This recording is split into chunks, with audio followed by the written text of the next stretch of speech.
You just lost another great employee, and I can tell you exactly what mistake you're about to make.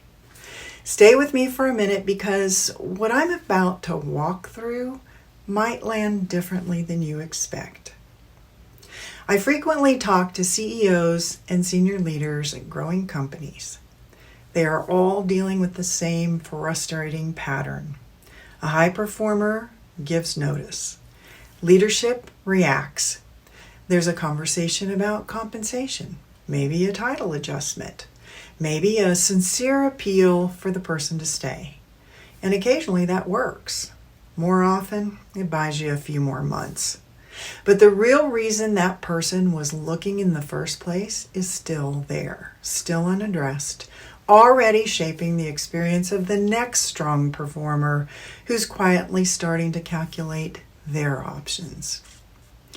Here's what I need you to contemplate before we go any further. Your retention issue is almost certainly not a compensation issue. It is a team experience issue. Now, I've sat with leadership teams in companies ranging from 50 to over 2,000 employees across industries. And the pattern is strikingly consistent. When top talent leaves, it is almost never about the money. It's about the team system that has quietly stopped creating the conditions for their best work. In the next 10 minutes or so, I'm going to break down exactly what that means, why middle market companies are especially vulnerable to it, and what the leaders who are actually retaining their best people are doing differently. Here's what makes this urgent. The people who leave first are always your best people. The ones with the highest ceiling, the most options, the clearest sense of what a functional team culture actually looks like. They leave first, and most leadership teams don't find out why until it's too late. Let me remind you of a concept that Amy Edmondson at Harvard Business School has studied for decades.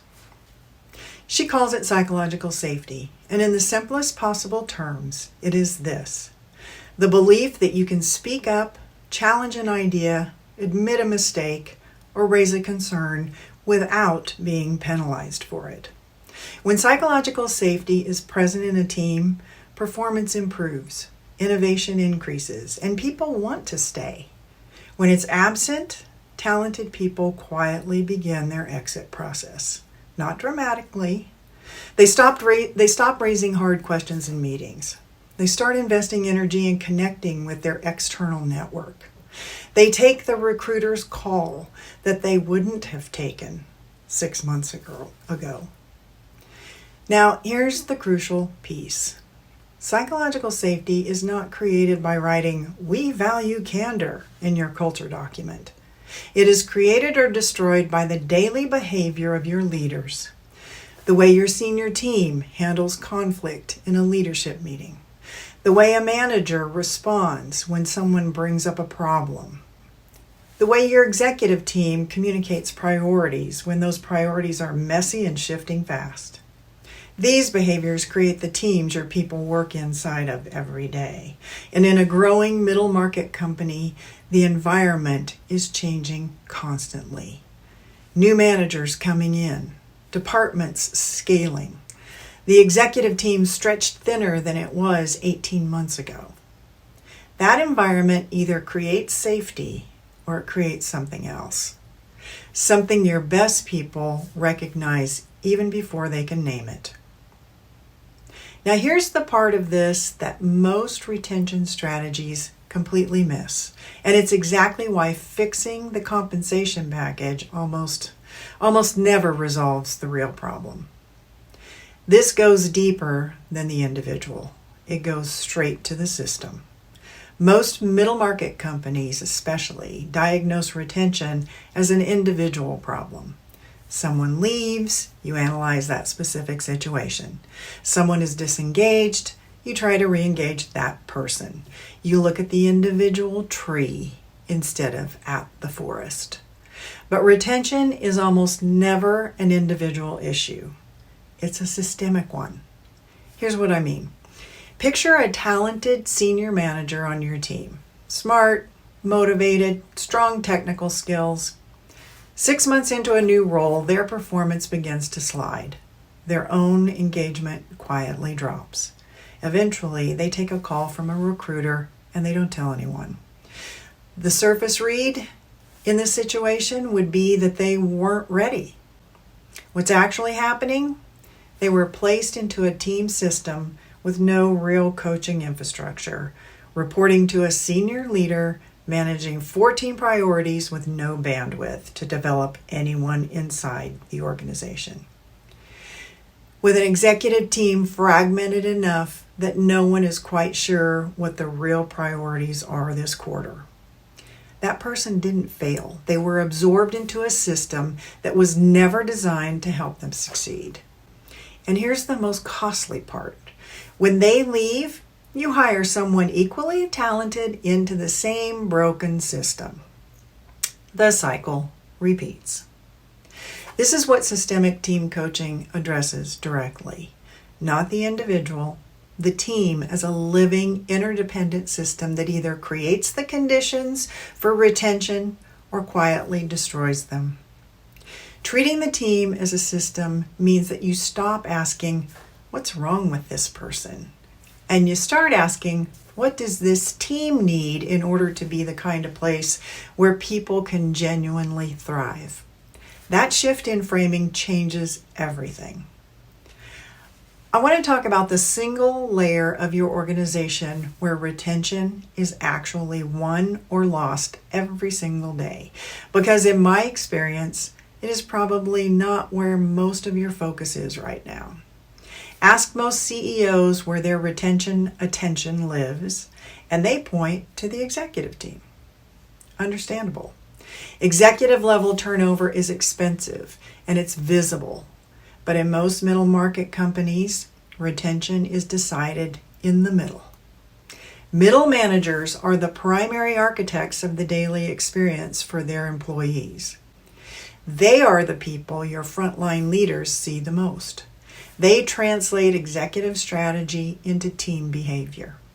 They are the first signal every employee reads when trying to understand, is this place safe? Does my work matter here? Do I have a future in this organization?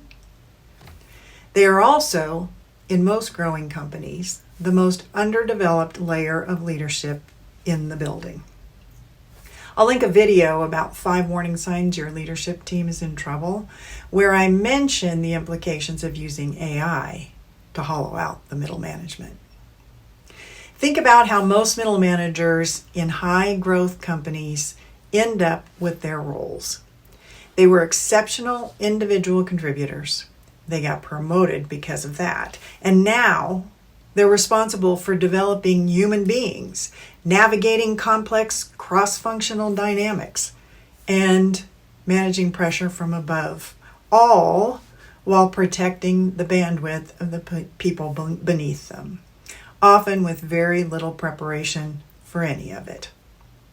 Gallup's ongoing research on manager impact consistently points to a significant and measurable relationship between manager behavior and employee engagement and retention. And in fact, managers account for about 70% of the variance in team engagement. Who your managers are as leaders, not just performers, shapes whether your best people choose to stay.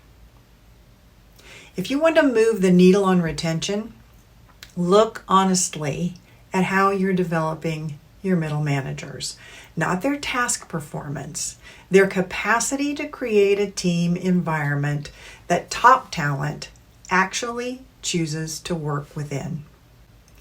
So what do you actually do about this? Well, I'm not going to give you a 7-step framework.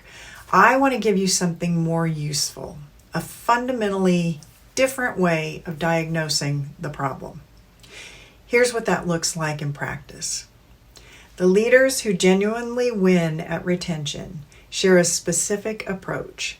It starts with a willingness to look at the team as a system, not as a collection of individual performance issues.